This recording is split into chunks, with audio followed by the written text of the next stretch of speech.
was supposed to be quick. It turned into a workout. Yes. Yes. Where was the dentist? Somerset. Yeah, those are big ones. In about 3 weeks. And I go all the time. So Good I thing don't you're know. rich. Yeah, okay. Let's get a water now. Something's going on. But he was very, very nice. Ouch. Yeah, I thought so too. They do a nice job with it. All numbed up still. Just more off maybe about a half an hour ago. So just have soup for dinner and be fine. I want to do two of those too. Yeah. But they're very nice there, so. They knock you out. Well, they give you like a stress-free menu or something, and you get to pick items. I think the heated neck pillow and the Seriously. headphones, and serious, it's wonderful. That's my wife says. She says it's stupid. It's wonderful.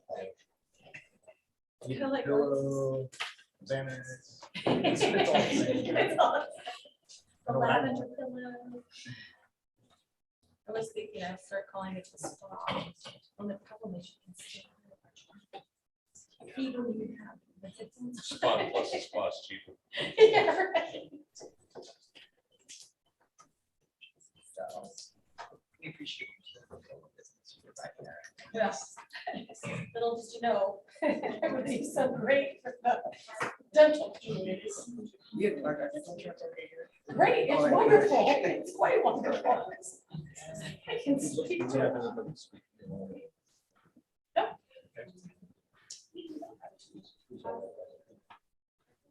We- Daniel's. Then we have John. John This is to look at enrollment. projections. That's it. Yep. There's something else up there. Hey, John, welcome. Thank you. Thanks. I'm going to be joining remote as well.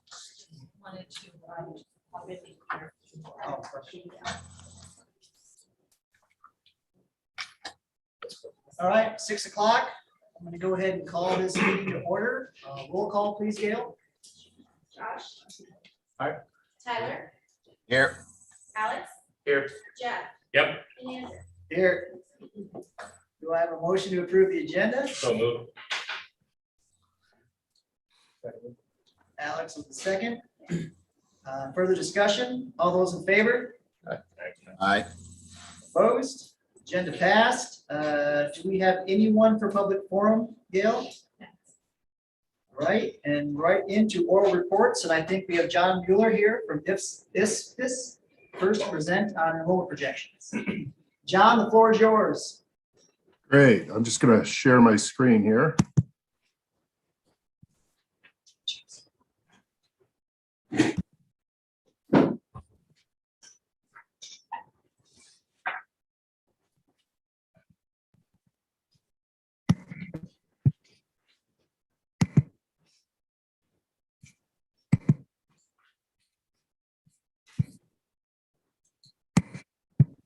Can everybody see that? Yes. Yep. Great.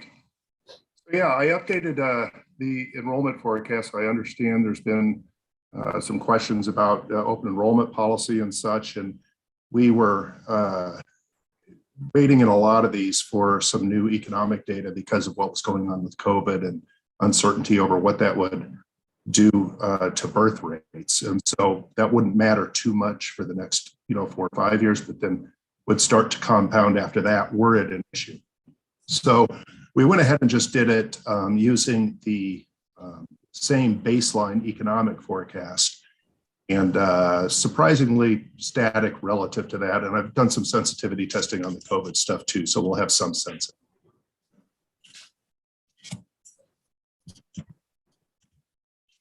So this is the revised forecast.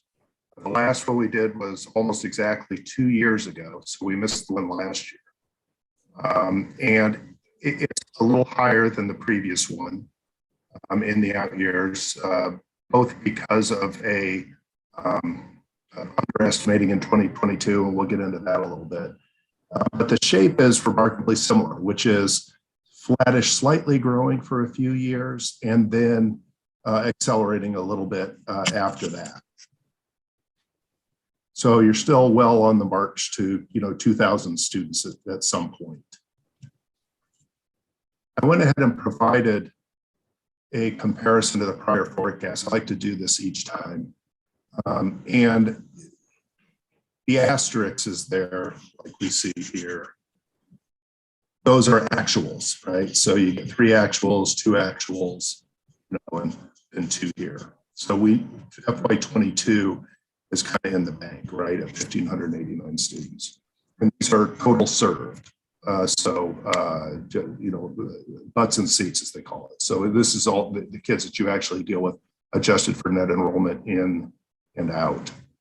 And I mean, really remarkably stable when you think about it. Even if you go out to 2024, you see these. Yeah, we're up a little bit with this one, but not all that out of step with where it was even 4 years ago. At least to me, this seems relatively stable. What we've talked about before with this district kind of being in the sweet spot of just steady growth and consistent steady growth, and these sort of dealing with that seems to still be in place. And I'm going to stop for just like 3 seconds after each one of these in case someone wants to chime in. I don't know your protocol, but feel free to interrupt me as far as I'm concerned. John, this is Tyler. Just on that slide, so if I understand the 2022 row under fiscal year 2022, so you've got 1,589 as the actual, and you're saying years ago would have projected 1,556. Correct. And you'll probably get into this, but is that and it's not a big difference, but is that primarily on assumptions on open enrollment, or will you get into? Right, I'll get into that. I didn't compare it to FY 2022 or back to the 17 enrollment, but I do explain that as a difference between 2022's actual versus the 2022 forecast 2 years ago. So yeah, I'll get into that. Oh, it's changing. Open enrollment is definitely going in a direction we hadn't anticipated. Net. I know this is an awful lot on one page, but this goes back to FY20. So these are actuals, and then these are forecasts over the next 10 years. And these are the total numbers. You're seeing those going up at a nice pace. This was the previous estimate. In other words, the FY, the estimates that were done in 2020, in January of 2020. And so these were actually should have been actuals. 2021 was off a little bit just because those numbers actually changed throughout the year. We were in the middle of the year. So it depends on which number you're taking from the Department of Education, but you get the idea. And the FY22 forecast was off by 52 kids. And the forecast going forward is you're kind of going to bank that for a little bit. And then it gets closer to what the original forecast was, but still, steadily growing, just not, and then accelerating even a little beyond in the out years. Okay. And some of that has to do with just the way these cohorts have matured over time. It's using the same baseline economic forecast, so that isn't particularly a factor. So it's mostly a function of over time reverting to what we would expect for additional children coming into the district. And this is what really changed was the open in and out. So the open in forecast, for example, in 2022, the net was 35 is the actual. We had previously forecast that was going to fall by 45. Okay. So that's a difference of 80. That's a swing of 80 kids, right? So if you take the open enrollment and adjust it for that, the difference is we were off by 20 kids, 40 kids, and 28 kids over the past 3 years. So if you take the FY 2022 this year, So you're talking about basically a little less than 2 to maybe a little less than 4 kids per grade. Not something that probably upends the apple cart, but you get the idea. Question, John. Yes.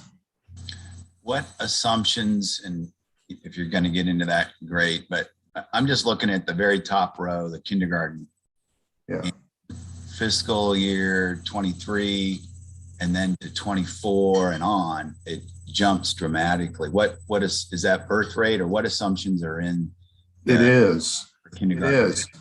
And I will get into this in a little bit, but we have always anticipated higher birth rates in the out years. It jumped up because of initially, I mean, this big jump, FY20, yeah, that was the year that we first added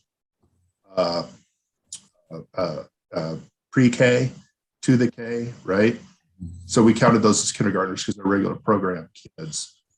And that fell off last year, but recovered pretty swiftly. I don't know how much of this is, but it's like, you don't get those kids, you get them twice, but then they don't matriculate through. So you see these fall off from kindergarten to first grade, right? Because you're basically getting some of the kids twice. But yeah, this is a nationwide thing. Birth rates really started to recover. They had been declining nationwide for some years, and around 2019, 2020, they started to recover. And this is based on your area's birth rates for your county generally expected. And it was expected that they would also follow that national trend. I mean, to a greater or less degree, but yes, that's the idea, is that these are higher birth rates or housing formations or whatever they are. More babies, right? And it's interesting, we see this turn here, and in these years, and the question is, the pandemic started back here, right? So that's about when those start to be materialized, if there was an impact. But as I'll get into it a little bit, I don't think there was one. So I got into this a little bit. That FY22 open enrollment swing was about 80 students from what was projected to what materialized. The open enrollment we had assumed was going to fall over time, stabilizing at about 129 per year. The open enrollment out was forecast. I don't really use forecast is the wrong word. We assumed it to remain static at just under 200 per year, but of course that didn't happen. So we've been operating on the assumption that the open in is really the policy handle, and it is still your primary policy handle with respect to enrollment. But we did, but it wasn't that so much a function of the in enrollment as it was the out. It just fell, and I suspect some of that has to do with COVID. I don't know. It's something we need to look at statewide and see how much of that is going on. My guess is that statewide we saw less pre-K due to COVID, and that will be short term and one time. So that's not something that keeps going through the system, right? You lost that kid one time for 1 year. And I suspect that's what's going to happen statewide, but we don't really know yet.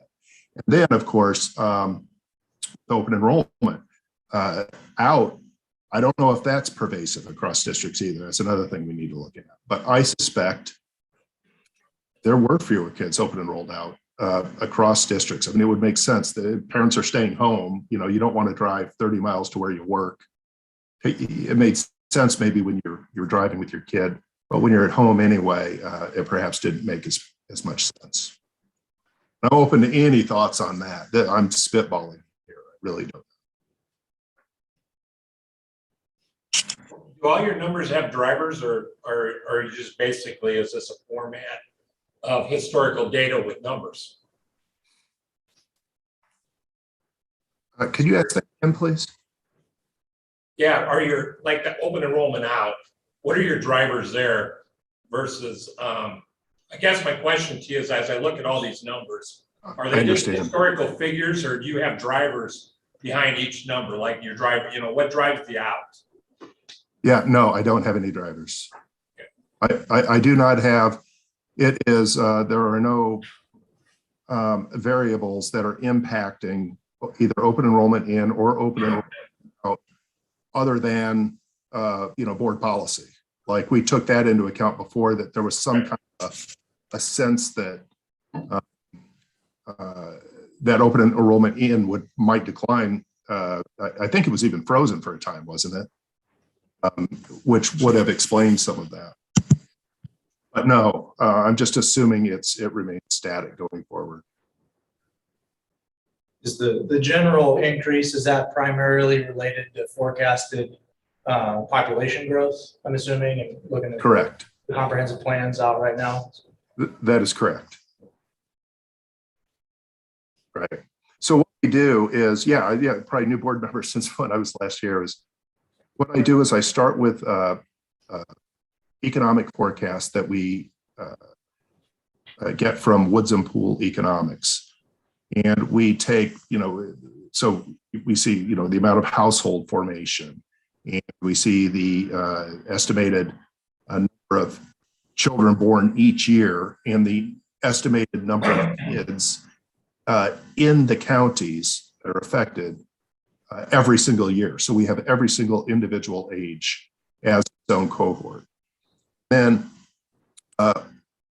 what we do is we say, okay, how much of those kids that that are available in the area do you end up getting each year? And then I model a linear regression on how that changes over time. So, maybe you used to get 80% of the kids over time, and that's grown to 90%, and it's like a 20-year trend or something. And so that we just sort of factor that in, that you will, in one direction, trend wherever you've been trending, absent some exogenous variable, like if we know a plant has closed or something like that. The nice thing about Story County is it's so stable, right? Because of the university and the DOT are so huge that you get a certain stability, and it's a little more recession proof than other areas, I would say. And so that makes it a little easier, but that's what we do. And then each year we plug in the actuals that we know and then completely redo the forecast from scratch. Yeah, I look in my backyard right now and I see about 100 houses about to go up. And that's why I was just curious, how much of that is a formula, a computer formula versus we go out and say, how many housing developments are planned in the school district? So, right, and that's right, and that's what's driven this in years past. Is it always seems like there's 100 houses going up, but it's your backyard's in Ames, I guess. Is that accurate? No, it's in Gilbert. Oh, it is in Gilbert. Okay, where we saw there have been 46 43 permits, housing permits in the last 3 years. In the part of your school district that is not in Ames. So I was not able to get the information out of the Ames city assessor yet, but that's what I got out, which is consistent with what you've normally had. I think the biggest year you ever had was 40, and that was like 2014 or something like that, 2013. But generally it's about 15 a year. And I was surprised that it didn't, seem to slow down at all from the pandemic. But it seems consistent with what's happened in the past. We have in the past, due to some of these, anecdotal senses of the area versus the data that comes out, did start to model, how many kids would you expect from the developments that go in? And it did materially change the forecasts. We also had looked at where some of the houses were. So we saw one, which was like this street of houses, and it was just a whole bunch of them. And they It's all 55 and older who live there. And some of that affects it. In Ames, some of the houses are pretty high end that are probably will drive enrollment, I'm sure, but they're probably not first time home buyers, right? So you get a kid for 5 years or 6 years instead of, or you might not get them at all because, you know, they're moving maybe from Ames out into the country and it's somebody's second or third home that they've owned. So people in their 40s, that sort of thing, rather than young families.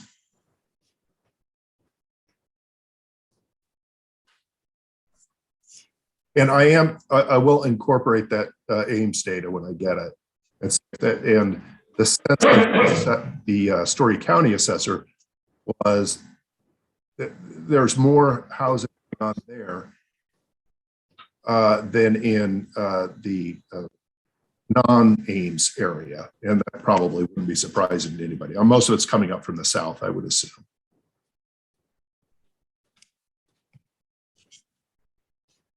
So this is just a picture of what I just showed. And this is the opening, right? And so it had been going up in districts. As you became more ex-urban or however suburban or however you would classify yourself, that's really common, you know, until you really become really married to the city next door, and there's very little green space between the two. And this is common, where open enrollment in starts going down, and oftentimes open enrollment out will start even going up a little bit. And you'll see that shift. We talked about this before also. If you look at the really fast growing suburban districts, Ankeny and Waukee, you think of those, Johnston, they used to have tremendous open enrollment in, and once they hit a certain point where, you know, they're building a building every year, they actually end up with net open enrollment out. So it's a real, so this trend here, this net line, is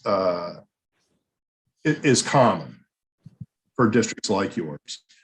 This it was surprising, of course, but except again, it's all this reduction in open enrollment out is what's driving it. The end did not fall. Open enrollment in did not fall as much as we had anticipated.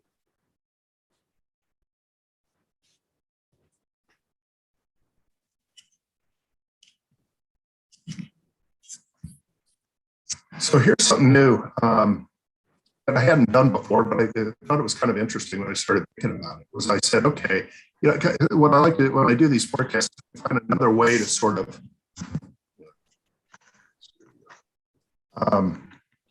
to do as a way of sensitivity testing, saying, okay, what else is going on in the district over time, and are the forecasts I'm putting together breaking trends that I hadn't considered?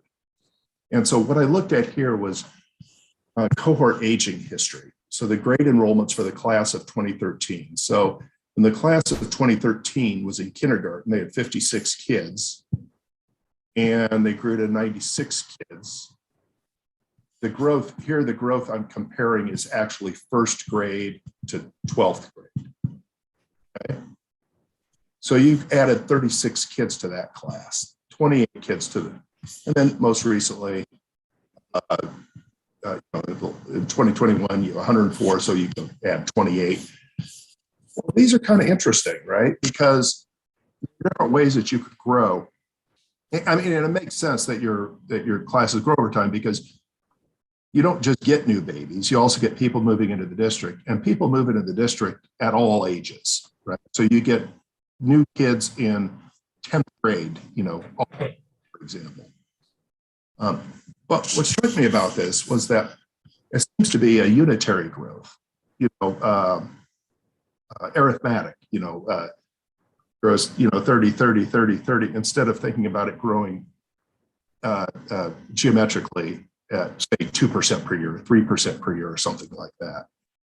And so, if, you know, this isn't enough data just from these, but by looking at it, if that's true, you would expect that as a percentage, that it would go down. In other words, if 12th graders used to be 50% higher than they were in the first grade. You would expect that to come down. And that's what we see. So this goes back to 2009. This is actually, I just noticed as I turned this on, this is labeled. It's not actually the graduating class as a percentage of first grade. It's how much bigger is the graduating class than it was in the first grade. So the 2009 class was about 40% bigger than it was in the fourth grade, in the first grade. 2014, 45, 2022 was 45% bigger. And you're seeing these, this is the forecast. Now, I didn't use this at all in the forecast, okay? It just happens to be that it doesn't tell me that, hey, you're doing something new here. No, it doesn't tell me that the estimate seems way off base. It seems to be on trend visually. Make sense?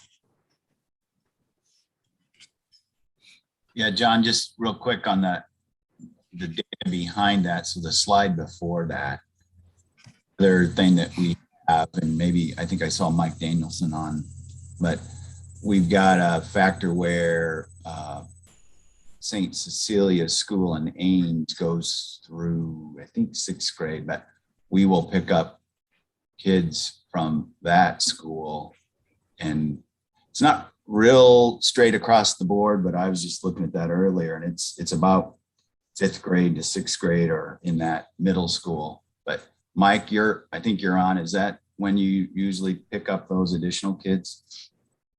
Yeah, that's correct. They St. Cecilia's is K-5, and then the kids disperse to either Ames Middle School or Gilbert Middle School for 6th grade. What's our average increase from that 5th grade class to 6th grade class year in and year out? Is it around 10 to 15 kids? From 5th to 6th? Yes. 5, 7, 10 down that year. I don't know the averages, but it looks, if you said 10 or 15, probably in recent years, you'd be about right. Yeah, when I actually I tracked that and I shared that with Christine. So over the last 11 years, I think the average from 5th to 6th grade going from October 1st to October 1st was just over 10%. So some years it's as high as 18%. A couple of years it was below 10%, but the 11-year average is, I think, just above 10% from 5th to 6th. I can tell you that the way that the model works, it captures that implicitly, because take a general error rate for every single grade. So if you might generally get 70% of the kids that are available, for example, through the 5th grade, and then 80% of the kids that are generally available after the 5th grade. And that's done for every single grade, okay? So I capture that over time and then measure the error rates. And so it captures it implicitly, if not explicitly. And I think we could go back and see if it does. So these are the forecasts. So you would expect from 6th, so 5th to 6th, you're saying? Right? That one goes down. That one goes down. Yeah, and it could be missing it by a year. Yeah, that'd matter because of the way your buildings are structured. Looks like it captures it for back the first few columns, though. Yeah. Yeah. Anyway, I just wanted to bring that up and not to belabor the conversation, but that is a factor for our district. We've talked about that. I should have remembered that.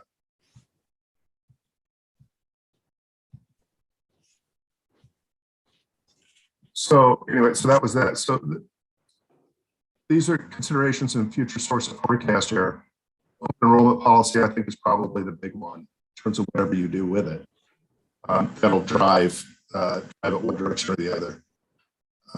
COVID impact on household formation and subsequent, which drives births and then birth rates for those people that get them. Is I downloaded this today, so this is the data through November. We don't have December's live births yet.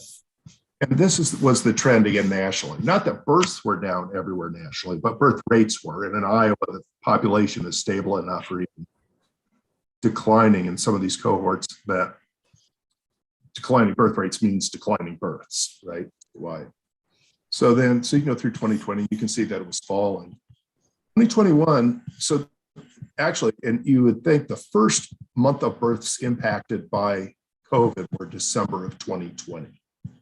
And there were the two competing human responses. So one is what happens to birth rate sometimes when you have a huge big storm for 2 weeks or something, people are stuck together. And then birth rates, 9 months later tend to go up. But then the other thing is because of the subsequent recession and fear that you're less likely to form a household and start thinking about kids because of uncertainty about the future. So we didn't know how those were going to play out. Clearly, I think that if you think December to December versus November to November, October to October, I don't see a material change here. And we are starting to see increases just like the rest of the nation. So I expect that when December comes in, that 2021 births statewide will be higher than they were in 2020. I did do some additional work nationally to see what had happened from COVID. One of the better studies I saw was from the Brookings Institution, which counted nationwide about 60,000 lost births from the onset of the pandemic until June of 2020. They saw that 60,000 babies lost, and then it started to reverse. And it may have been through June of 21, I'm sorry. And then it started to reverse in June of 21 and started to go back up. And the question is some of the babies are just never had, but some of those babies are just delayed. And so it's a question of, over time, the impact of that. But I started looking at, even if it was 60,000 lost, Gilbert's share of that, if just mathematically, would be about 2 kids. So I just don't think it's that big an issue. Unless, something happened economically in the area, some exogenous variable related to the pandemic, like a plant closing or something like that. But other than that, I don't anticipate a material impact. The baseline economic forecast changes may impact the forecast error of this analysis. That's March or April. I'll have those and we'll plug them in and see if it's a material change. I don't expect it will be. And one of the reasons is because I didn't see a material change in housing permits or anything else. So it just doesn't seem to be any evidence that it's going to be that big a change. Again, there was no material historical change in the district outside of Ames. I'm waiting on the Ames assessor data and look at that, put in there as well. Any other questions for John? Jeff? Tyler, you have any more questions? Well, I just want to, since, we're going to have another conversation in a couple of weeks and just be looking at open enrollment. Can you go back to your slide, John, in the table with your grade forecasts? Yeah, that one. I just want to make sure I'm clear or we're all clear, because there's a substantial increase in kindergarten in fiscal year 24, fall of 24. And then that class starts going through. So first grade of fall of 25 and second grade of fall of 26. So just doing some quick napkin math from, for example, what you have forecast for fiscal year 23 for kindergarten, first and second, which is how our building is organized today. if I counted right, that's 327 students. And 4 years later, fiscal year 26, and certainly the next year, but fiscal year 26, it's 416. 90 or almost 100 more. I mean, It's so big. just comment on that one more time, because I think that's what we need to look at, because then those kids all start going through the system and it grows because of that class. But what's We being just, that yeah, 24, 25 growth? Yeah.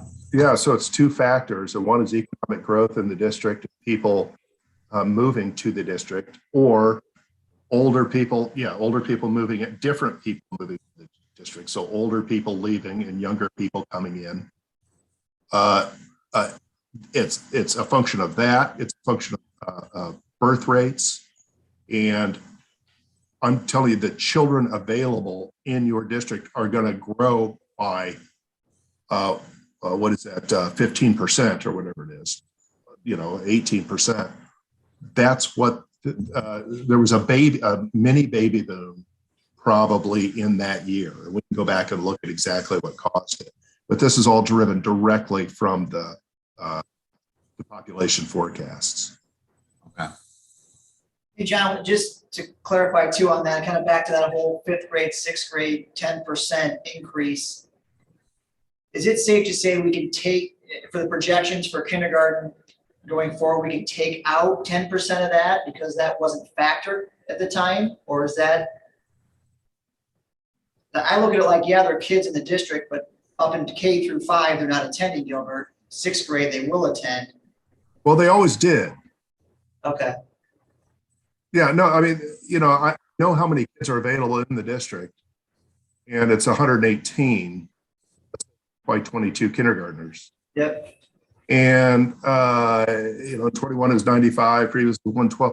I mean, it is what it is. Whatever percentage that is in that grade historically is what we carry forward, except to say that your percentage for each grade is growing over time. Okay. And part of this can be shifts because of how I look at the ages. Like I assume that any given class is like 5 per, like if you think of kindergarten, if you didn't have pre-K, it would be 5% 4-year-olds, 90% 5-year-olds, and 5% 6-year-olds. And there's not a lot behind that. Usually it doesn't matter much because you don't get a bulge. And in fact, that could be part of what's going on later on. But now, and even now that's changing. Maybe that should be revisited as well with K. It changes the coming age of the kids. So yeah, it's interesting. 10% increase. 5th grade, 6th grade, just with roughly that, which is how, so if 100 kids in class, we get 10 kids. And John, just wanted to clarify again that what you have on the screen right now doesn't have any changes in assumptions on open enrollment in our policy. It assumes no change in your policy. Yeah. Okay. So let's go back to what Andrew just asked you. So what you're saying on the kindergarten numbers in 24 and 25, they don't, what's the other school called? St. Cecilia. St. Cecilia is not included in that number. So there would actually be feasibly 10% more if that school wasn't there. That's right. Yeah, if 10% of your class, if 10% of your, careful. I mean, I don't know what they do with pre-K. 14 of those kids are pre. Okay. He's making sure. They don't have that, but they have this. Okay. Right, so it'll be less than 10%. But yeah, well, I don't know if that even changes. Are we looking at it right?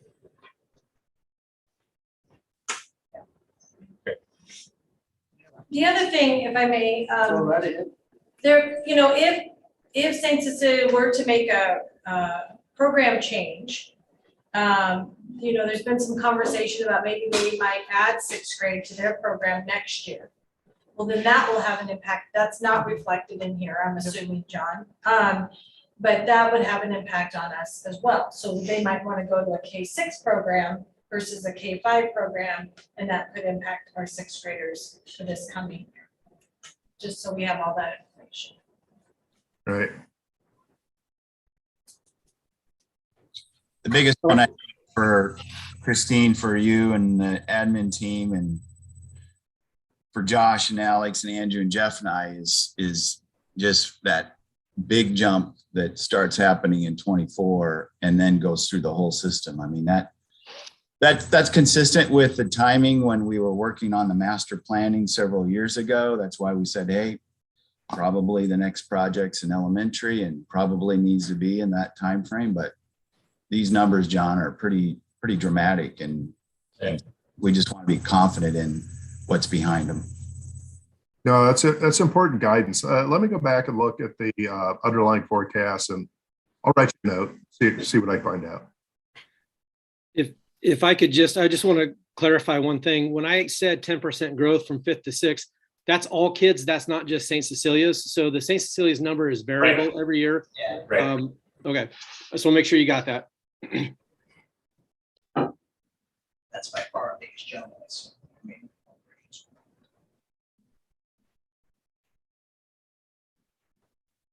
All from my end, Andrew. Thanks, John.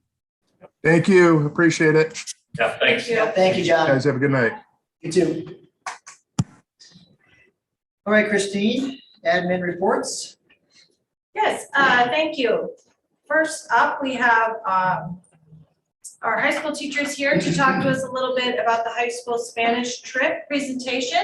They're going to share with us their hopes and dreams for the future on a trip idea. Hopes and dreams. That sounds very intimidating. Thank you, Dr. Trujillo. I am one of the 3 Spanish teachers in the Gilbert district. My name is Rebecca Hamlin. Our other 2 Spanish teachers were not able to join us tonight, so I'm going to be here representing the department, and I'm very excited to be here to share with you about our Spanish department and the exciting plans that we hope will be met with your approval. For those of you who don't know, the Spanish department has been in Gilbert for a long time.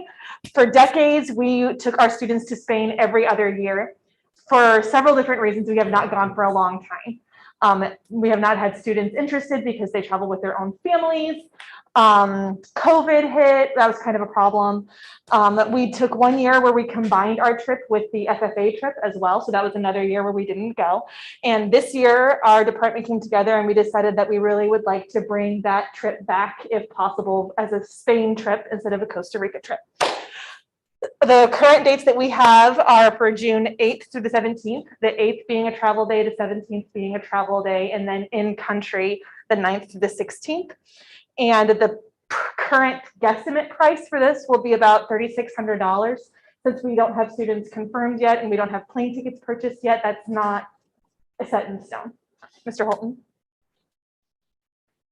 And I already talked about where we've been, why the trip is all of a sudden coming up now when you might not have heard about it before. We're just really excited for our students to see the value of what we do in class in person. We know that we have Spanish students, or we have Spanish speaking students in our district, but to see a whole other world come to life instead of just talking about it in class really makes an impact on our students. Mr. Holton. The company that we're working with is a new to Gilbert program. It's called Dream Travel. They were formerly known as a la carte travel. And this is our director. His name is Rene.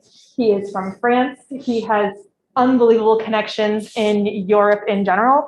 And I love working with him because he's very personable. He messages me Happy Christmas, Happy New Year, very much wants to be involved with us.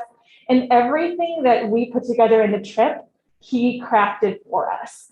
A lot of companies, it's just the paper, here it is, here's where you're going, this is what you're doing. He asks us what our students want. What do we as teachers do? How can we put that together in a program for you? And so everything was custom made. As of right now, this is what the trip looks like. We're going to go to several different cities that are very popular in Spain and doing all sorts of different things. We'll do the stereotypical touristy things like going to the Royal Palace and going through the soccer stadium, but we're also going to be able to engage with Spanish-speaking students and their families in Dos Hermanas. And we get to participate in a cooking class where they can learn how to make authentic Spanish food because they're shocked that tacos aren't Spanish food. You guys didn't know that either. No, they don't eat tacos in Spain. That's not a thing. They eat different things. And so they'll learn how to make those.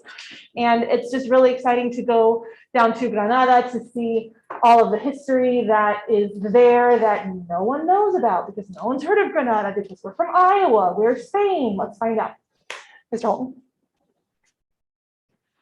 Yes, COVID is still around and that Renee is aware of that. We're not sure what that's going to look like in the future, but the program does come with travel insurance. And if we were to want to, we could add in the cancel for any reason upgrade to insurance so that we have a little bit more control and our students feel comfortable knowing that if they're not comfortable traveling, they're not going to lose all of their money if they wanted to go. Mr. Holton. If you wanted to look into super deep specifics of the program, I'm more than happy to pull up any of these websites.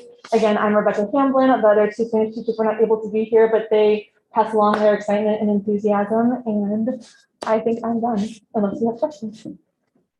How much time will they be spending with, I mean, you mentioned the Spanish speaking families and some of the, the other students from that, area. How much time are they doing that versus walking tours and looking at? As of right now, we have one full day planned for that, where in the morning we'll have breakfast and then travel and they'll meet up with families. And it'll be about 2 or 3 of our students paired up with a family. And then they'll get to have dinner with them in the evening. And then in the afternoon, they're going to do, I think they're going to go out and have churros and chocolate. And then they're going to learn how to play an authentic Spanish game together, like they're at recess all over again. And if we wanted to make it longer, we can make it longer. If we wanted to be shorter, it could be shorter. What's your plan if somebody can't afford it? Thank you for bringing that up, Mr. Mosman. We do have plans to do some fundraising. And now that you mentioned that, I think I might have been supposed to bring that to you guys tonight as well. And I think I forgot. Okay. So you might see my face again when I come back and say that here is our idea. What do you anticipate number of students? I mean, That is a great question. We have this put together for 15 students. I'm hoping to have around 20. In the past, when we've done this, we've had anywhere between 15 students and 45 students. It just really depends on the class, how interested they are in travel, how many of them travel with their own families. It's really difficult to guess. I'm hoping for around 20. Good. Students already, I mean, not fluent, but able, I mean, this is a total immersion kind of a trip or. My goal is for them. Exposure to this foreign language. Yeah, my goal is for them to be as actively engaged in the language as possible when they are there. We work really hard in Spanish 1, getting them used to what Spanish looks like. What does it sound like? How can I make guesses as to what it is that they're saying to me if I don't understand every word? And as they continue through Spanish 2, through Spanish 3, through Spanish 4, they're really solidifying those skills. They're able to communicate more than they think that they are. And that's why I'm really excited about this experience, because it'll push them. You have to speak Spanish now. You don't get to use Google Translate. You don't get to come back to me and ask. Figure it out. And Because that was kind of where my question is. Is this more of a cultural understanding trip or a it's an all-encompassing trip. So there are some of it where it's culture. There's some of it where it's Spanish history, because we talk about some Spanish history in our classes, so they'll be able to see that in person. And then there's the part of the trip where they're using their language hands-on, meeting with Spanish students. It really hits all of those different components. Yeah. What other questions, comments, concerns, smart aleck remarks do you have for me?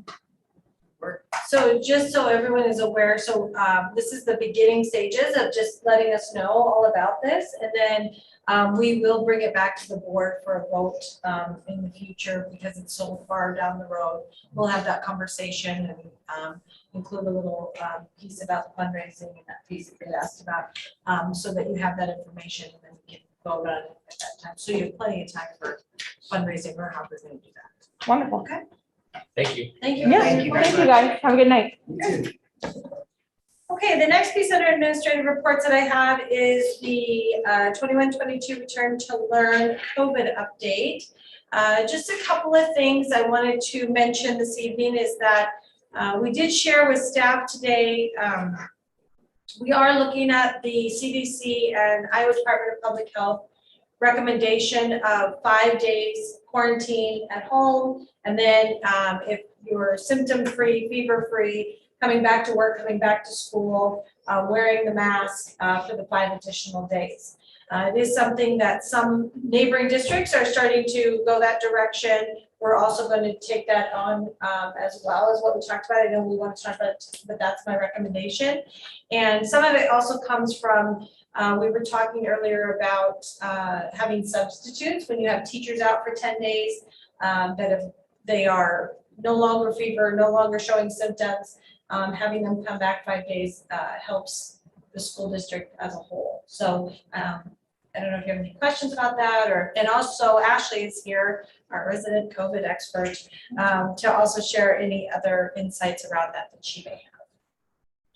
Yeah, so I have a couple of questions, just, because I'm working through this at work too. So the reading through the 10 to 5 day reduction, my understanding from reading through that is it's, there's explicit statement here is that it's based on critical infrastructure and staffing shortages, which I understand, right? You can't run a school district without staff.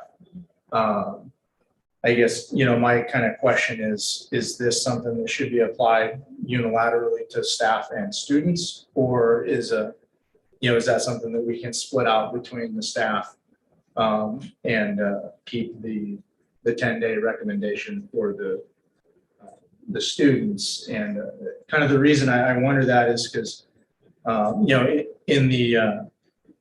in that guidance that they give, it's essentially acknowledging the fact that people will come to work with COVID on the understanding that we need to get the workforce back in place, and that we need people. I've got several individuals that are out, at my work, and so I definitely feel that, and I understand that. But the CDC policy for reducing it to 5 days is essentially a policy on how to come to work with COVID and not impact people, and they generally feel that there should be universal masking in that, which is where they come in. I'm not recommending that. But when they write a policy that says come to work 5 days earlier, where you probably still have COVID, so wear a mask. That's, I guess my kind of question is, does it need to change for the students as well, who are going to struggle to not spread that as much as possible? It explicitly states, do not go to places where you are unable to wear a mask. This is in that 5 to 10 day window, where you tested positive, you're 5 days out, come back to work because we need you, which I understand, I get that. But understand you're still probably, at least for the first few days, able to transmit that disease. So wear a mask, and it explicitly states, do not go to places where you are unable to wear a mask, such as restaurants and some gyms, and avoid eating around others at home and work until 10 days after the day of your positive test. So, if we're going to follow that policy for the students, essentially you would have to truly follow that. It would be, sorry, student, but you need to go eat by yourself. We're really pulling individual children out to follow the nature of that for the students. And I wonder if that's wise. I trust your judgment. If you're from a staffing perspective, you say, hey, we can't get substitute teachers. We can't, we're hurting here. I understand. That's what this was written for. And I'll support you in that, with whatever you decide you need. I struggle to understand the need to bring kids back after 5 days when that's not affecting our educational delivery to the school as a whole. Sure. Because the other thing, we're not talking about the other extreme. One extreme is we do nothing. The other extreme is we bring back a mask mandate, which, I'm not in favor of any of that. Right. But for, just a few extra days with the students who are going to struggle to not spread disease, like a responsible, teacher that is able to separate themselves at a mealtime. We're able to do that a little easier. It also means that we don't, because again, if we follow that policy, we have to tell the child from day 5 to 10 that they should be wearing a mask. And I think it's keeping the 10 days for the students seems to be the best option, and allowing you to make, to use your wisdom with what you have and our staffing problems. And if you need to follow the CDC, recommendation and reduce that to 5 days and to have the staff wear masks, then that seems reasonable to me. But again, I struggle to see reducing that number specifically for the students, but I'm open to the discussion.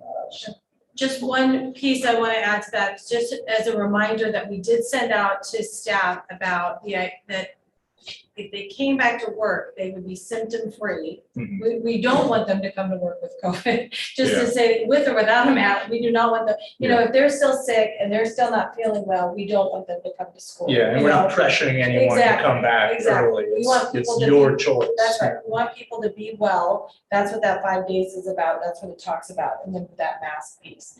And so with the other piece, we had that discussion, and then I'll go to Ashley about that piece, about what would that look like for students, what does it look like for staff, and so we have been having that discussion, so I think it's a good discussion to have. Ashley? Yeah, and I think, as it first came out, it was only for adults, and then they came out and said for K-12 students, and then we had some conversation with some McFarland physicians as well that had reached out saying that they were gonna change their guidance to match the CDC for kids kindergarten through 12th grade too, to match the 5 day and 5 day. And as Dr. Trujillo said, communicating to people that 5 days isolation, and then in that 6 to 10 day window, suggestion, should wear a mask and be fever-free for 24 hours and symptoms improving. And all throughout, we've had those conversations, and if anyone's had their child have COVID, our nurses are reaching out, how are they doing, where are they at with symptoms? Because even at the 10 day, making sure that they've been fever-free and symptoms improving, even with that conversation. So those conversations would still be had. And if someone was wanting to stay out the full 10, regardless of symptoms, we would honor that too, and would, have any absence, or be an excused absence and things such as that. Yeah. Okay, well, I'm glad to hear you met with McFarland on that. But again, I would assume their recommendation is follow that guideline, and that 5 to 10 day window is to wear a mask. And that is what they are telling the McFarland Peds is also, that is what their directive is. Given to anybody that's positive too, so we're in agreement there. And additionally, Iowa Department of Public Health, if you go, their website is kind of clunky, but they have what they call an epi manual. And if you go to COVID and you go to schools and the response, and it does match the 5 day. And always we say, we, as our nurses do such a great job, of course, we want parents to follow the direction of their medical professionals. They're what they do. This is our guidelines and what that looks like, but of course, we only want what's best for our staff and our students related to their health. So I think it's a good discussion. Yeah, no, I know, I'm just expressing those concerns, but it sounds like you've had a lot of good discussions. I'll just jump around the room. Mike, Tyler, you're on the phone. Do you have any thoughts on this topic? My main thing would be just that we continue to enforce and encourage what mitigation we have in place.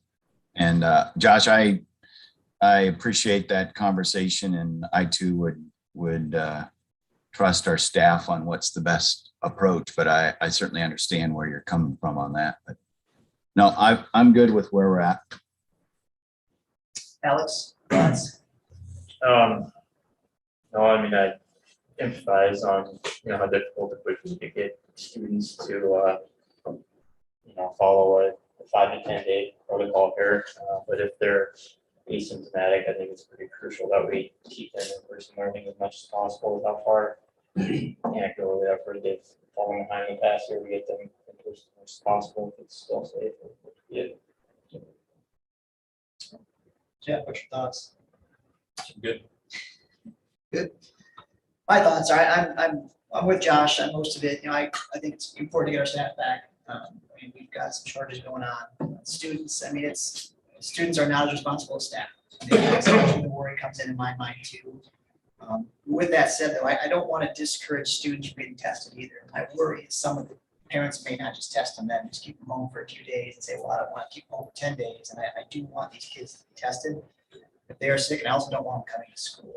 That's the number one thing. I think we gotta keep relaying. If your kids are sick, keep them home. I mean, that's number one. But with that said, again, I think I appreciate your work, Ashley, and all that, but I am okay with just leaving it as you recommended. 5-day and just kind of going climate response. So. And we'll update that on the return to learn COVID update on the dashboard, so, or on the information there on the button. Make sure that that's reflected. The other thing I just wanted to mention around that is that there's, as you all know, probably there's a lot of all kinds of sickness going around, whether it's RSV or influenza or, you know, whatever it is. So those mitigation strategies that we've been talking about for a long time, we need to keep doing those things. We're, you know, continually working with our custodial staff to make sure we're doing our cleaning, as we have said. We are reminding everyone to wash their hands and keeping all illness for adults and kids at a very low rate as much as possible. But that is something that we are seeing more of, but it's all kinds of illness, not just COVID. So, Yeah, and we've been doing a good job so far. Those are just some thoughts. So okay.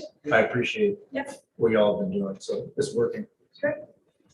Okay, and then the next piece is real quick that I have about the district calendar. I just want to make the announcement that we're starting to look at the calendar for 22-23.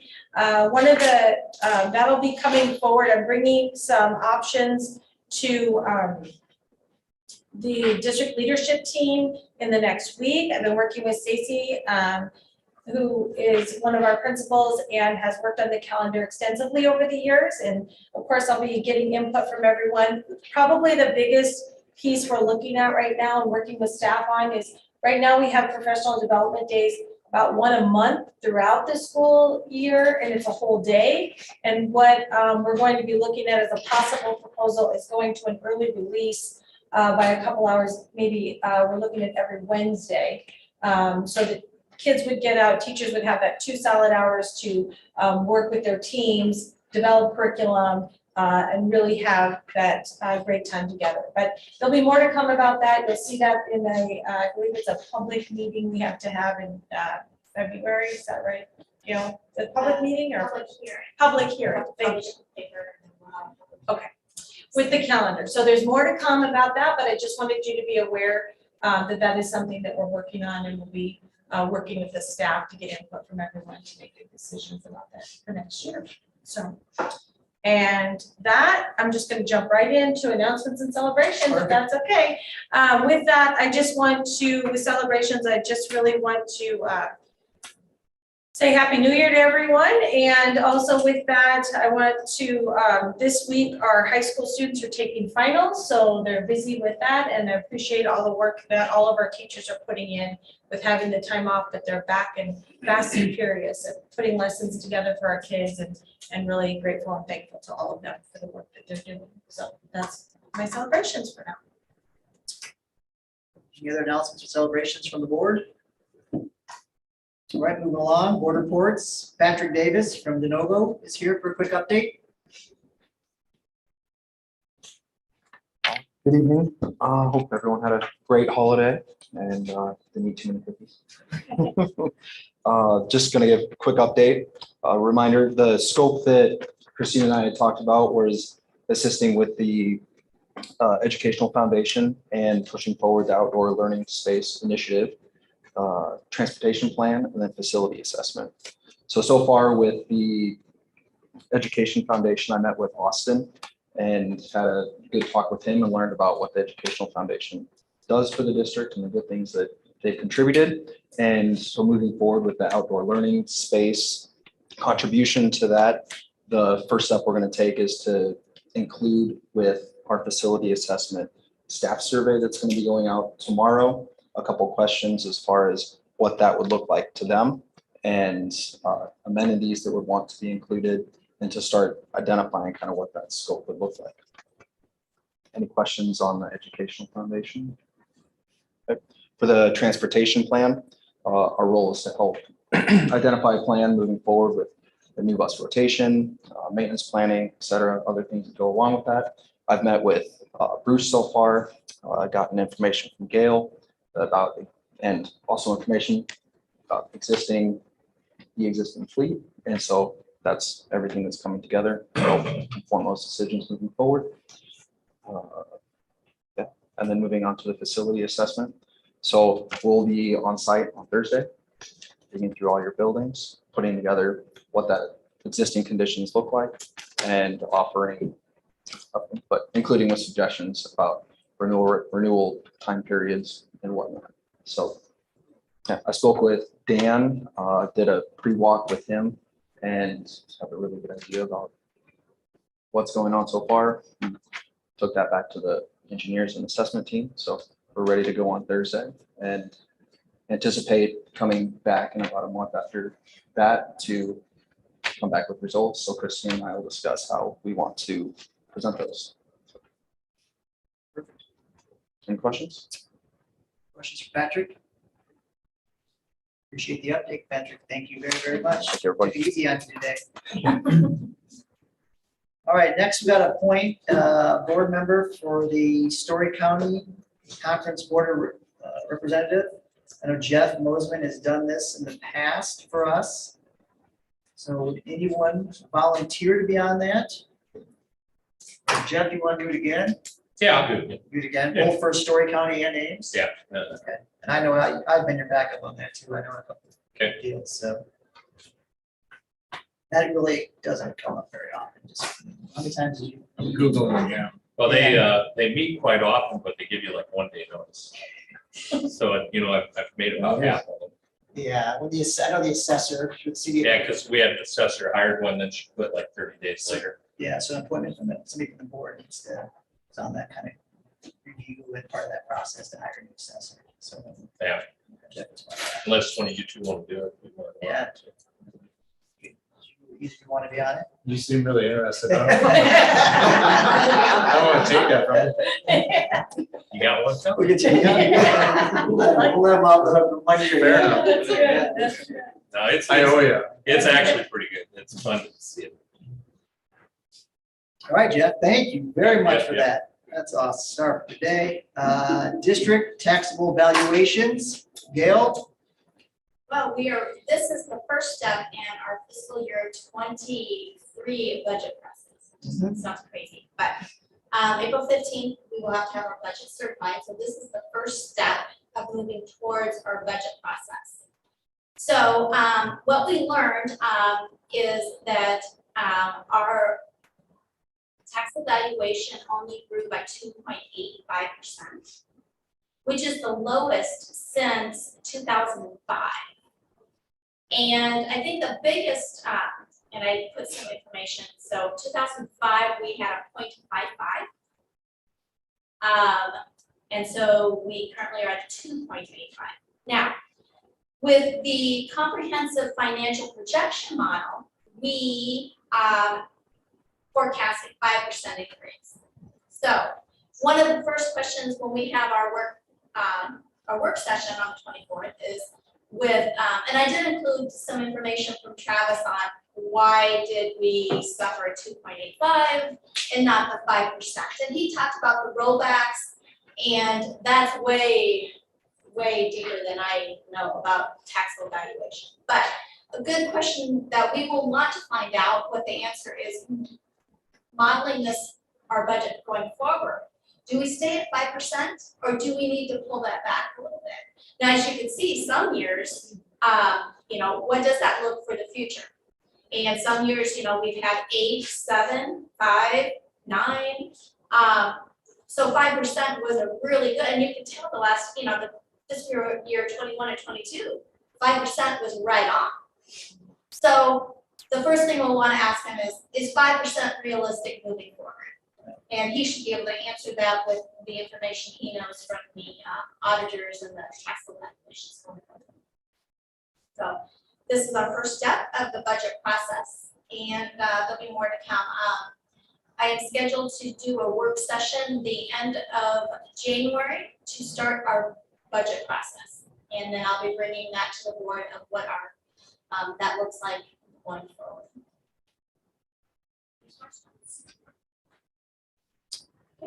Thank you, Gail.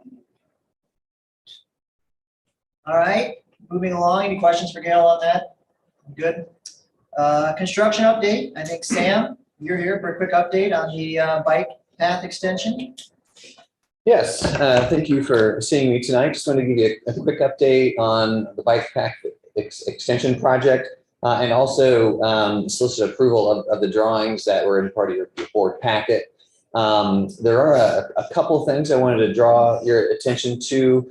One was, is there a desire to adjust the grading kind of toward the north side of the scope of work such that they will allow for some mowing and some better being able to take care of the grass and the, well, not weeds, but right now there's weeds growing on that northern side. It's kind of hard to see in the winter, but right now the grade is so steep to where it's difficult to do that.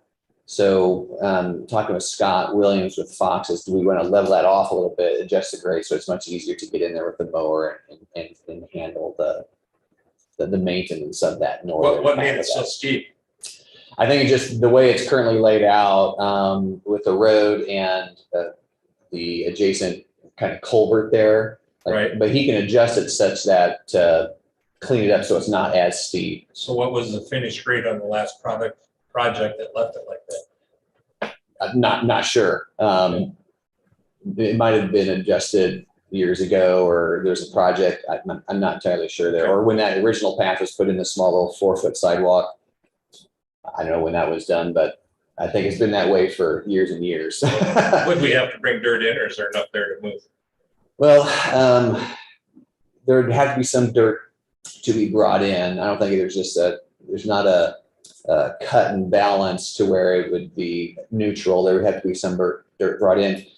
And so let's hold on to that, which brings me to my next question. There is a pile of dirt kind of near the FAA building on the east, or toward the east of the property. Scott was wondering if we could put that in the drawings to say, hey, can we borrow from that lot or that pile to help support some of the additional fill necessary for that. Those are just a couple of questions that we thought we'd bring to the table. So yes, we do need to bring more dirt in to fix that steep portion toward the north. And then can we write in there to go ahead and use that extra dirt you guys have over there? It's your dirt, Christine. You know that I was gonna say, I think I need to check with someone. Yeah. Yeah. Well, they're digging houses right across. Well, they may have a I plan mean, for seriously, it. they're digging houses right over there. Yeah. Yeah, but I'll find out. Yeah. I will And- definitely find out. And I can connect with you. Is it their dirt? No, it's our dirt, but they're digging basements right Oh, across the street. So if we want some dirt, they don't have a place to put it. I know when we were trying to get rid of the dirt pile, but found that nobody was interested. This whole process. You know, legally, we had to offer it up and people, and nobody came forward. Right, so right. Should be okay, but Yeah, I I'll would double think. check with Yeah. FFA to make sure. Okay. I know if they have some special project plan, I don't wanna mess that up, but I'll check. Yeah. Get back to Okay.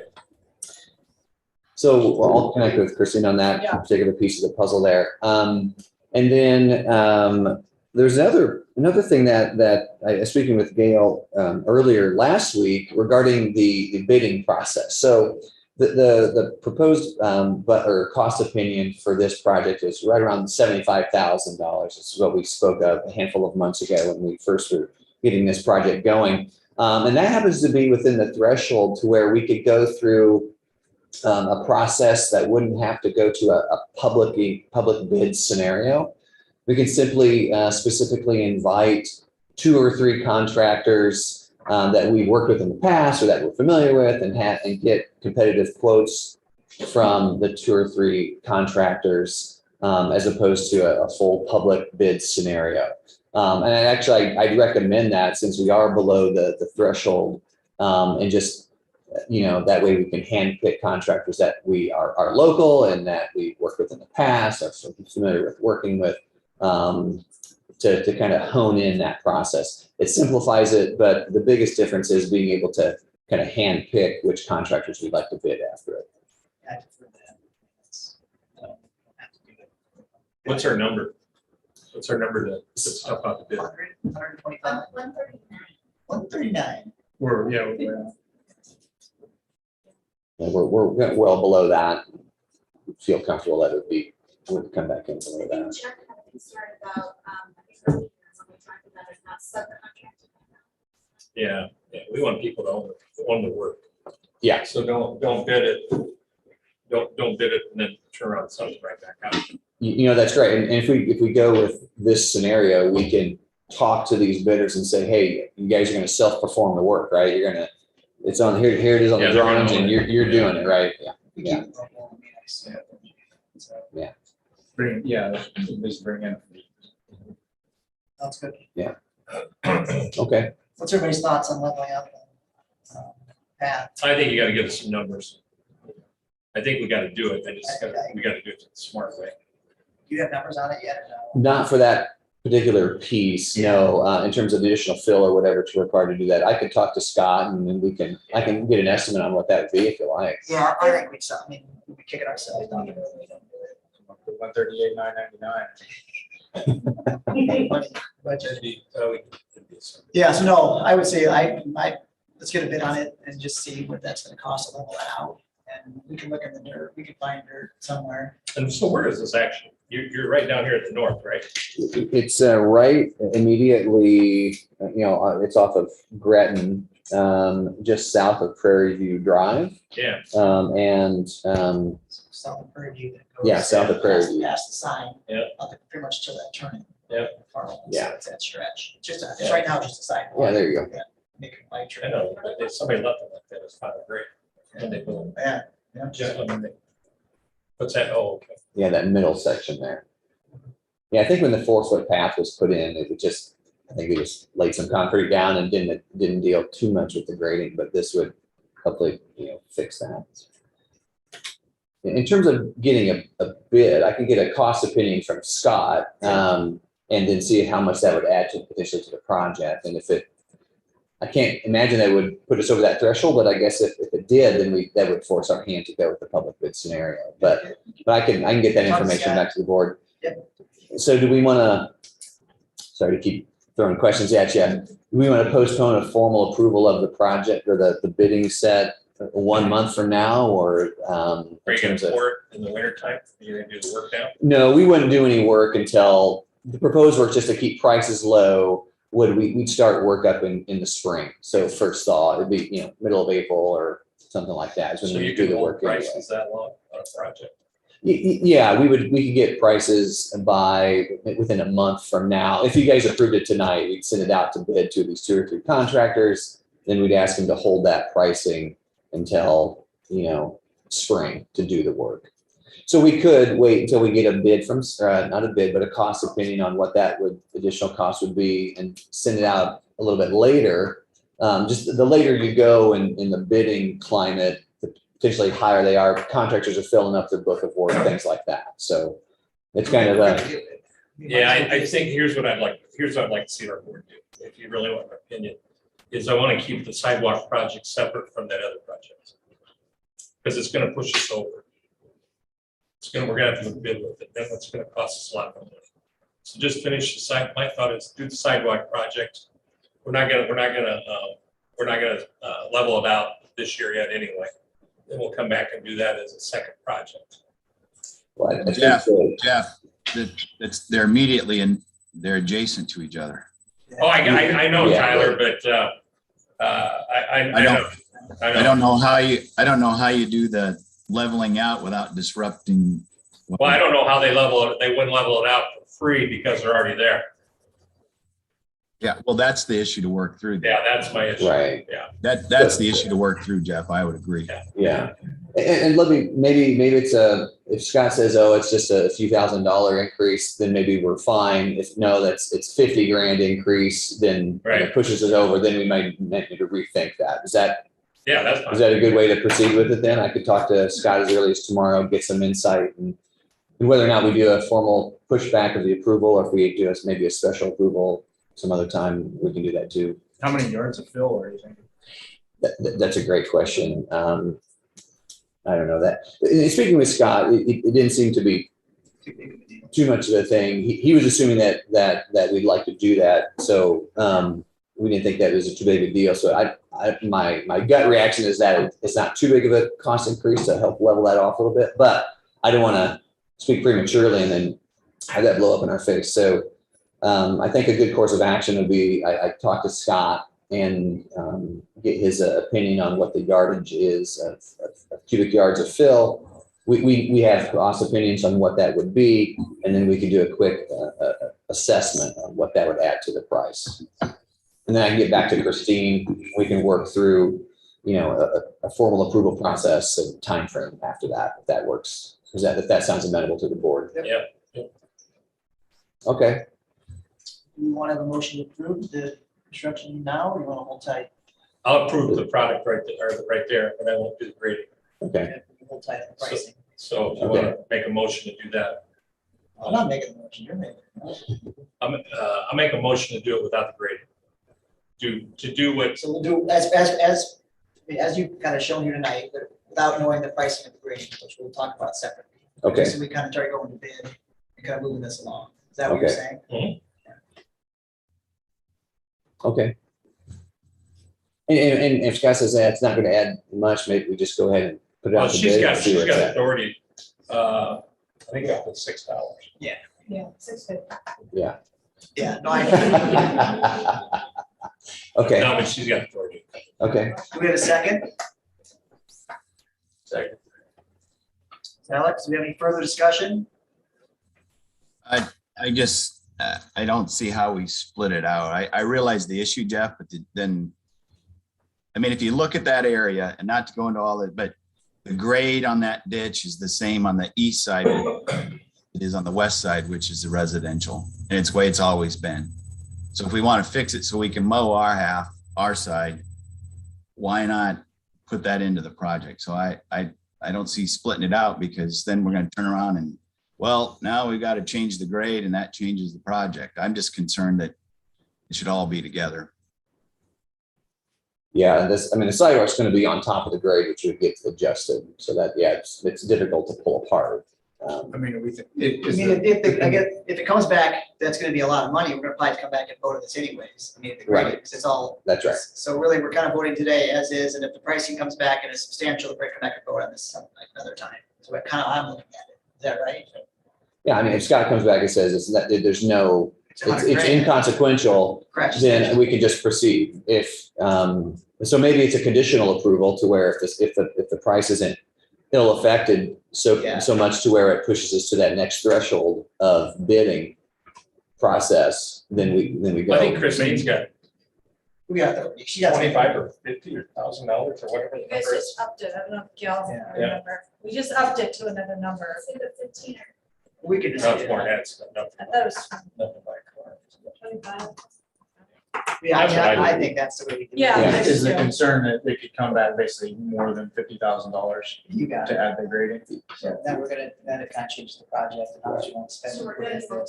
It just kind of changes Yeah. the scope of the original project to $75,000 when it first came out. Okay. Now, all of Yeah. a sudden, if we're at the grading, it's $125,000, well, it's a whole new project. Yeah. No way, I mean, really, it's much bigger in scale. So maybe it's a conditional approval and if we can stay within that threshold of a non-public bid scenario. I don't want to do that. You want to do that? My motion is just approve what we have up here on the board, is what you supported. And then Christine's got enough money in her wherewithal to sign off on the grading. I just don't know how you do the grading without this. Then why didn't you bring the project if you didn't know the grading number? See, it goes both ways, Okay, right? If you have the grading number and they got the project, then I'm all in. okay. Is there an issue with approving money on a project that hasn't been completed? Legally, does that come back as well? It's not two separate projects, or I don't know. That's only my, because when I look at that, I'm like, well, that's not two separate projects. So it would be It's uh, one difficult to- project. It's one project, so the whole project has to stand. Yeah. For this bidding process, for the two quotes. But we don't know what the bid is because we don't have all the numbers. Yeah, then, I mean, it seems. So I mean, sounds if to you me want to, like- if you want to just, we could vote it down and have them come back with the whole number Right. and then do the whole thing. It sounds to me like we're not ready to vote on it yet. Unless we want to go with it. It's either as written or we wait a month and get a bid. You come back and say, here's the price as it was last month. Here's another option where we grade it out and hopefully they're really close in number. And we Right. just, And that's the Yeah.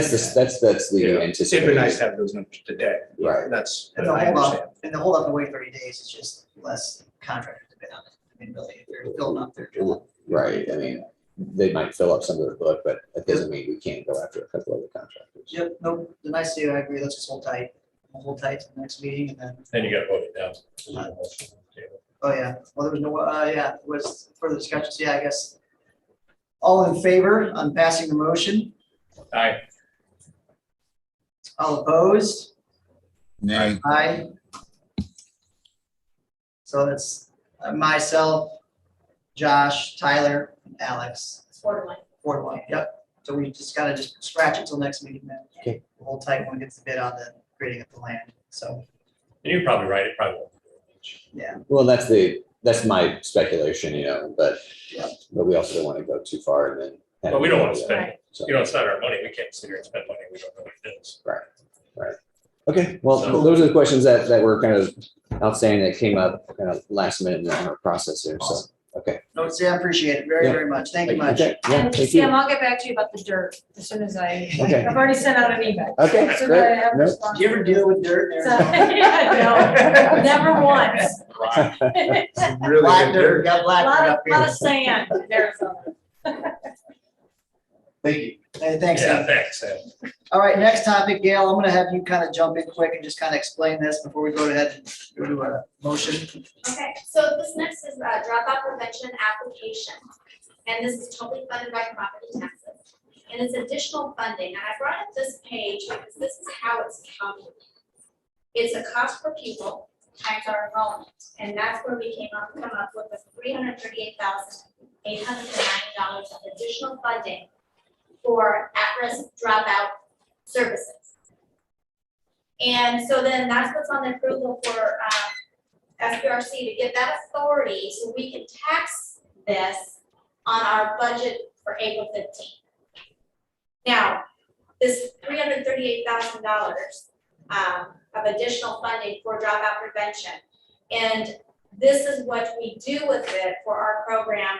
Last year, this is a $14,000 increase compared to last year, mainly because of the increase of enrollment. And we funded by basically services of our associates, we have a student success coordinator at the elementary levels, elementary and intermediate. And then we have a at-risk specialist. We have also, we do 50% of our guidance counselors are charged to this. So basically, and then we also we do these YSS mentoring fees. We are YSS and at-risk consortium, DMAC completion credit recovery. Some students need to go through DMAC to complete their program. Sometimes last year, if you look at our application, we actually had a student that's attending Woodward. I'm not sure if it's Brandwood, if it was Woodward Academy, I don't remember which one is for the, and that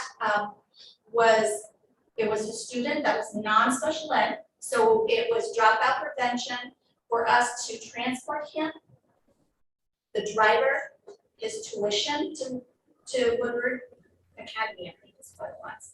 And so that this year we do not have that.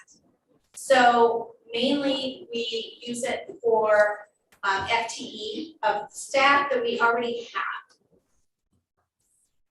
And I think what you need to think about is like you can shift the funds around and fund different things, but at the end of the day, we still have the same pot of money. So if you shift it from here and say, hey, why don't we move it over here? Then it's just basically shifting it back, another area back to the general fund, if that makes sense. We have so many dollars and we need to spend $338,000 on dropout prevention. So if we say, for example, let's say we have a student that, this is a budget for next year. So let's say we have a student that needs to come in and we need to support that student for Woodward. Well, then something needs to give. here, and we would just shift, something would have to go to general fund, so we could shift more to the tuition of the student attending with us. At the end of the day, we still have a pot of $338,000. So and it's all expensed by the year end of June 30th. And it's just local, the local board decides this application, and then it's funded by property taxes. So that's your approval tonight will put it on property taxes April 15th for fiscal year 23. And I included the whole application, so you can look at it and in more detail if you want. Thank you, Gail. Any questions for Gail? We have a motion to approve.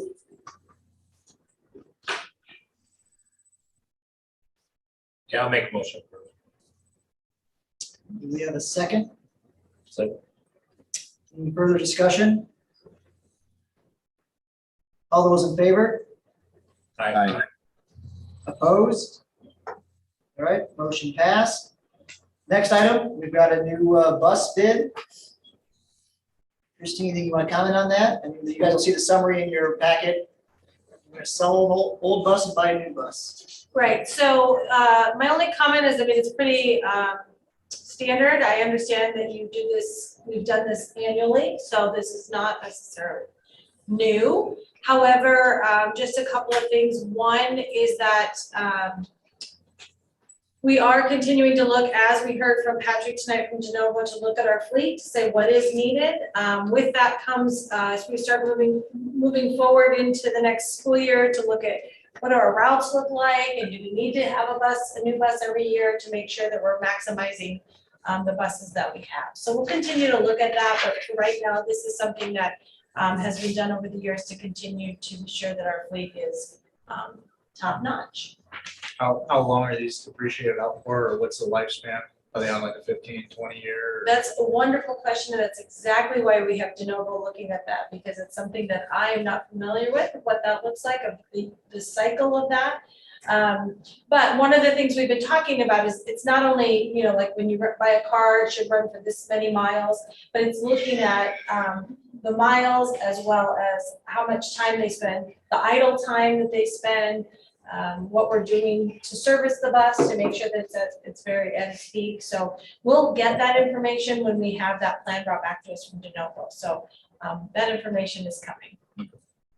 So right now, we're buying one a year, basically? Correct. We did recently just buy one. Bruce Betts, our transportation director, had shared earlier that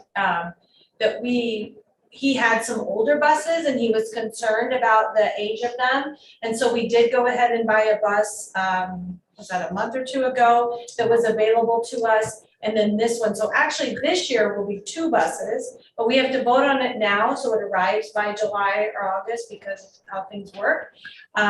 So we should be in pretty good shape now that we've had 2 in this fiscal year. We've asked her, Starting in July. they're gonna put together a plan. Okay. So we don't have to Go do this forward plan, anymore. so we know exactly when this one's gonna go out, this one's gonna go Yeah, out. we asked the same thing and she goes, she's got to catch up. Yeah, but we're looking at it, and it's important to make sure that we're running the best routes that we can, so we get the most from our buses, so. Good questions. All right, do we have a motion to approve? So moved. Do we have a second? Second. Further discussion? And again, I assume the motion is for the truck center, Tom, the lower bid. The base, yeah, Thomas, just the yeah. base, yeah. Yeah, okay. Any other discussion? All those in favor? Aye. Opposed? Okay, motion passed. Next item is the item that it's going to, the new OSHA vaccine federal mandate. I guess I'll jump into this quick, and Christine, you can maybe Sure. jump in. As we all know, the feds kind of came out and said, you know, we have for over 100 employees, we have to have a vaccine mandate in place, and there's certain things we have to do. Because of that, the state then came out last Friday and said, we are not going to enforce this. So we did reach out to our legal staff, and the legal staff pretty much says they recommend just putting it on a pause right now. You got feds saying one thing, state saying another. We're just a lonely school here in Gilbert, Iowa.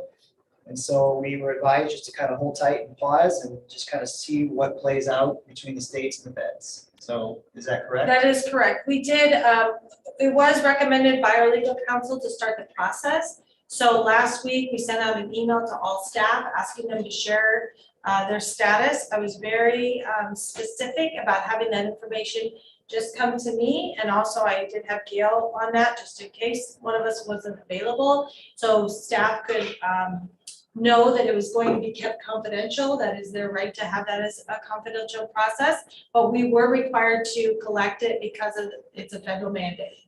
And it was in front of the Supreme Court being heard as of Friday. I don't believe, I haven't checked today, but haven't received anything that they have ruled on what was going to happen with that. But in the meantime, the Iowa labor force has come out and said that we're not going to enforce this mandate. So therefore, I sent an email out to staff today that said, I'm no longer collecting this information. I will hold on to it in case the mandate changes. But as soon as I feel like we've gotten through that mandate, we will delete that information since it is private for our staff. So, and this is something, as Andrew said clearly, this is for all employers that have over 100 employees that was required. So it is not taking place. So if this were to come back, which I hope it doesn't, I think I'm glad that we don't have to deal with this right now. I don't think it's appropriate. Right. When you look at the Osha rules, there's a very brief side note that isn't necessary, but I'm gonna say it anyway. The OSHA, when they wrote this standard, they kept referencing the bloodborne pathogen standard, which I'm very familiar with. And that standard is a response, you have the obligation to provide, not to receive as a employee. So that's why, I'm glad that we're not having to put this on anyone. The obligation should be to provide for those that want, but not to have to take it as a staff member. Something that is important to me, again, working through this myself with, where I work. If this comes back, I don't think that we need to make it as easy as possible to take the other choice if you're a staff member. Because you can say, hey, you don't have to get vaccinated, but you have to go find a test. You have to go do all of these things. If you're making it difficult to do the other option, you're not really making it a choice. So I know some school districts, before we, were saved from this, they were contacting the state and getting Test Iowa kits and getting a stock of that for the teachers. I ordered some myself just for my crew in case that were to have to come back. Because I think it is our burden, if we're going to say you don't have to do this, it is the district's burden to the staff that we will make it as easy as possible for them to not have to to take the other option. Otherwise, you can't really say that you've given them a choice. And I know I'm not telling this, I'm just, because I know that you're on the same page as far as allowing them that choice, which we should have, but you can't make it difficult to do the other option and then say that you've given someone a choice. So in the future, I don't know if there's like the Test Iowa kits have been an easy option. I don't know if we have an option, but that meets that 7-day window. Yes. And they don't expire for a couple of years. Yes. I'd love to, I don't know if we can if you can request them because they're free and just say, let's get a chunk. And that way too, starting now, we can, if any staff member wants to test just for safety's sake, if they want to, that's something that we can do while they're working. It's as the least amount of burden as possible. So they don't have to feel bad about about not getting vaccinated, because it's not the right choice and the wrong choice. It's the right choice and the right choice. Make them both as easy as they can. Yep. We do have the option for the Test Iowa kits. It's something that we looked at previously, and it's interesting because some of those kits, there's a 5-day, it takes about 5 days to get it back, and now we're at the 5 day. So, but I understand what you're saying, and we'll continue to, hopefully we won't have to go there. It stays at this, but we can certainly look into those. I know the Test Iowa kits, one of the things that they really, in the plan that you have to put together, if probably already know this, is that it's very important to them about how they're stored and how they're handed out because, again, of confidentiality. And then how we keep track of that, meaning, you know, who did we give them out, just so we know, not who, but, you know, how many staff member we've given them to. So that's all part of the plan. If we move forward on something like that, we have to make sure to include that because, again, honoring people's right to the privacy around what choices they're making that's best for them and their families. Yeah, I think it's important to let staff know that, hey, if we are legally bound to do this, we will do everything we can to give you both choices. Not to say you have a choice, but you don't really. Any other comments on that? All right, moving along, you see the first reading of some new policies with regards to the core diploma. You may remember, I can't remember, it was Vic presented on this a few months back about adding the core diploma to our curriculum. So now again, we just have the first reading here today. So the second reading will be next board meeting, and we can discuss about passing it at that time. But just now kind of review any questions, comments on it. I guess you can bring it up now or bring it up at the next board meeting as well. The yellow is the additional, and then the 505(b)(1) is a new. Let me just, yeah, let me just, if I may. So if you remember when Mr. Vanderpool came and shared about the need for the core diploma, what we worked together to just add this to the policy so that if a student comes with the work of the staff at the high school that need to apply or be a part of the core diploma, that's what this is talking about, is that this is what it looks like, and these are the components of the core diploma, and then there's I think it's regulation or an exhibit. Is it an exhibit? Exhibit. After that, that just is sort of the notice of intent that the student would sign with the school staff as well as with the parents, so everybody's on board and understanding. The difference of the core diploma, if you recall, is less credits related to the electives. It's still giving them those 4 electives, but it allows students to graduate, to be a high school graduate from Gilbert High. But it also, they can enroll in community college, technical program, or enlist in the military, but they may have to do some coursework there if they want to go on to the 4-year university. So that's the difference between the two.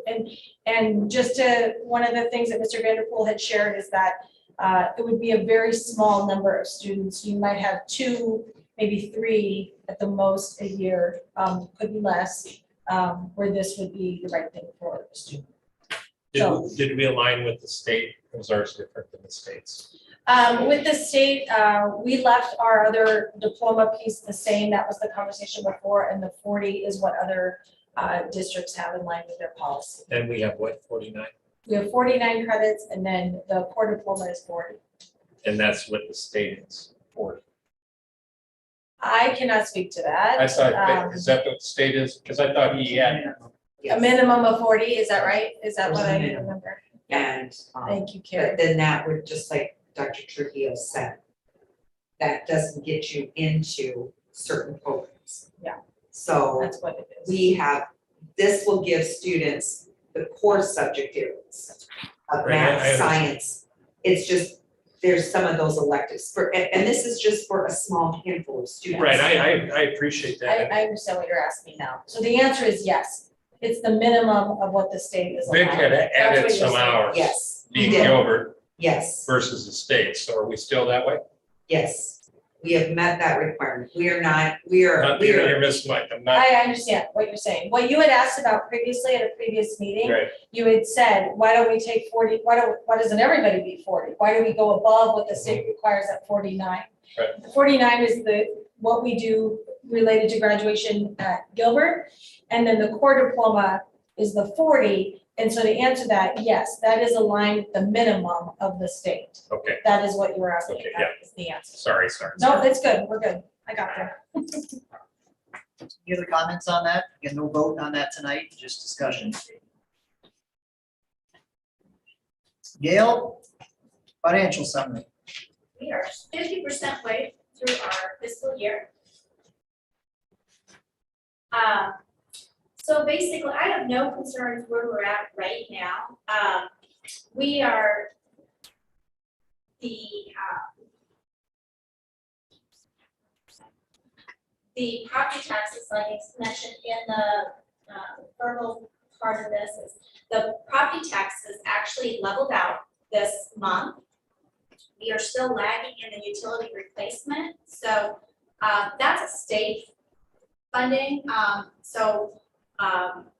We'll see what that is at the year to date. But as you at the summary on the front page, year to date we are looking really great.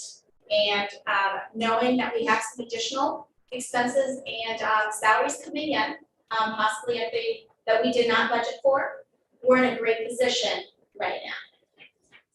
So we will dive deeper into this on the 24th on what we are going to be forecasting and what that looks like. I don't have any concerns about the financials right now. I did want to let you know that we just purchased the bus, but we paid for that bus that we approved last month, and it was $112,000. And it was a little less than what we approved because I guess the base bid included the camera system, which I added that on top of it. It was a misunderstanding, I guess, at the time. So it came in a little bit under of what we presented to the board last month. So that came in. The nutrition fund is really looking good. We have all the reimbursements back. And so Jeff and I were talking about before the meeting started that it's probably time that we should just start getting back to reimbursing the general fund for the salaries and benefits, because we are in a place that we can do that. So the free meals for all students has really saved our district on our nutrition. We were, I don't know if you've been on the board long enough, but at one point we were figuring out how long our nutrition program was going to last, trying to increase participation. And it's ironic how, some good things have came out of COVID on our nutrition program, is really seen increase of revenue and participation. And we just, at Gilbert, since I've been here since 2015, and it was a struggle getting kids to eat. And now it seems like it really turned the corner, and it's, really should thank Deb and her team for doing a phenomenal job of marketing and getting the information out and getting kids excited about meals at home. So it's great news. And she said she's fully staffed with extra. I mean, Yes. wow. Yeah. That's awesome. Yeah, right now we're going through, a ton, with sick people, but that's, we'll get through this, but she's in a good place right now. So that's exciting. That's exciting. So we can move forward with that. The bills, I don't have any thing for, but I do want to take time. Does anybody have any questions? We've been working on a new board website. And I wanted to quickly take you there. We're working with ISFIS to build a new, this is going to be incorporated into our board webpage. But this is, I was frustrated on anytime I wanted to find something, the search option was so frustrating. So the purpose that drove us to find something different at this point was just to search for, I know we have this in our board policy. Give me a word, and this is such a great search option. So if we do open enrollment,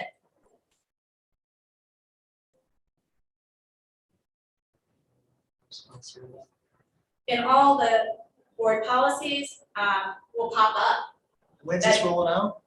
I just need to pull the trigger and Yeah. how about after the audit? All right, yeah, Okay? perfect.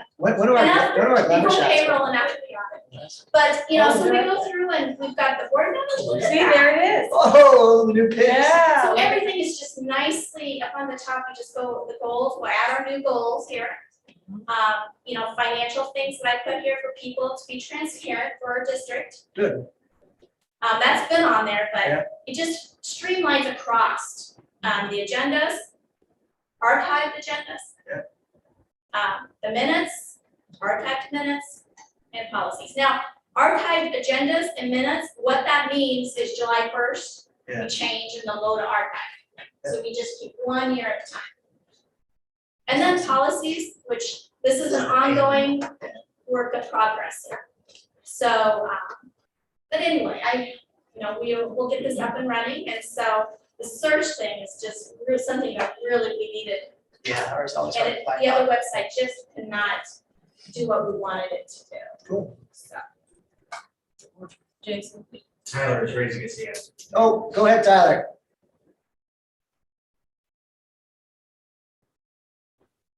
No, that's a mistake. I was just putting a button in here to try to. I thought he was all excited about his picture. I think he wanted his picture back. Well, I was trying to get to Jason because I couldn't see what was being presented, but that's okay. I'll see it later. Well, and one thing, Andrew, if I may, I want to just, back to celebrations, I want to thank Gail. We are in the midst of an audit here, and she's done a great job of doing all the pieces and staying calm and cool and collected. And so we're looking to wrap that up possibly So tomorrow. who does the audits? Guilty out of Clarion, or not Clarion, out of Newton. And they do them right here on premise. Well, actually, the last few years, it's been virtual, Oh, nice. which has been, it's been nice. I Yeah, really yeah. like it. It's a lot more work up front, because we have to scan everything. But I was saying that it has given me more goals to work towards, and so one goal would be July 1, that we scan all of our invoices and our checks into a system, and so we don't have to sit there and scan everything to prepare for the audit. They're already scanned. We already do contracts electronically, so it allows us to work towards really fully being electronic and getting rid of the storage system.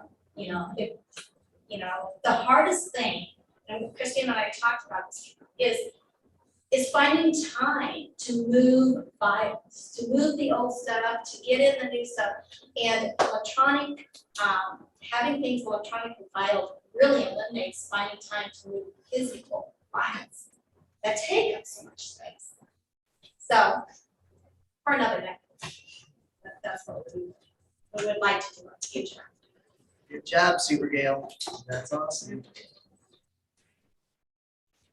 All right, anything else on the financials? Any questions for Gail? All right, moving along, consent agenda. Anything need to be discussed or pulled?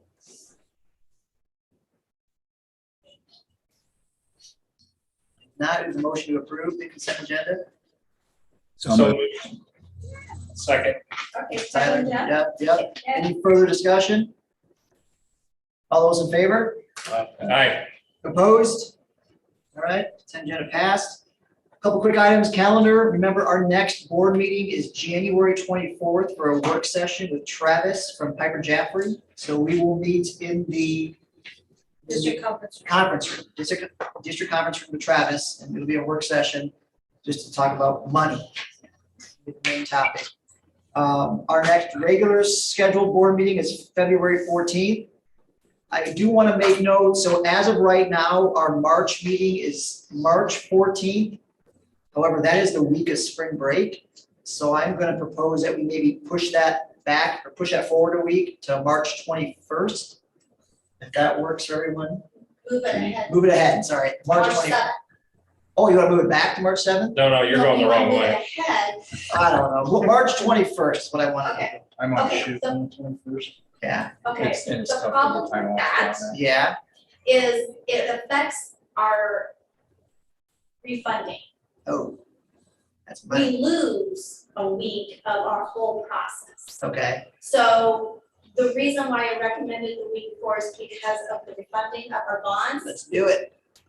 Right. It gives us more time. Right. Yep, So March it would be better. March 7th. Alex, March 7th work okay for you? Looking like it so far. That's a Monday. That's a We Monday. can do it, Tuesday or. No, Monday's fine. I agree, keep it Mondays. Tyler, you Might be okay, fine. you okay with March 7th? He doesn't work.